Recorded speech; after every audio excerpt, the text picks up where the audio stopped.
係早晨，大家好啊！今日係2024年嘅11月2號啦。咁天驕設計嚟到牛頭角嘅一個新樓盤啊，浩日啦。咁啊，為客人安裝咗全屋嘅蚊網同埋防貓網嘅產品啦。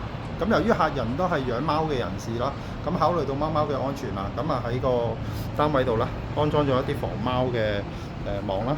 咁露台呢個咁開揚嘅位置啦，咁大嘅露台門啦，咁啊為客人安裝咗一個超高清嘅無地軌隨意停嘅一個款式，係啦。咁大家睇到啦，呢邊係有防貓網嘅狀態，呢邊係冇嘅，係啦。咁對比之下，真係都分唔到嘅，基本上都係好清晰。咁顏色用翻本身深灰色框啦，同單位原色咧，露台門框嘅原色非常之接近，咁客人都滿意啦。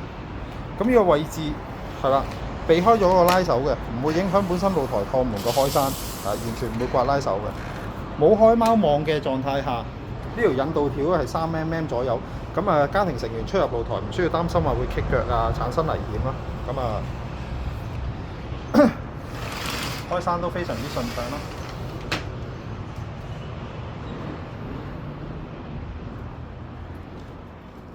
咦，嚟到主人房嘅位置啦，咁呢個咁大嘅窗啦，咁啊為客人安裝嘅係台灣軒48木嘅隨意停一個下拉式嘅設計啦，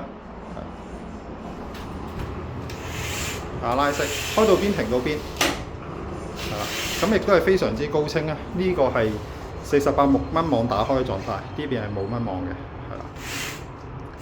咁下拉式嘅好處啦，喺呢一隻窗入邊就體現咗出嚟啦。咁就因為客人係一日先開窗啦，咁開窗閂窗都係呢個位置。咁個蚊網可能只需要平時都係開閂嘅空間，就係呢個位置嘅啫，唔需要每一次開窗都將隻網推到最高，係啦。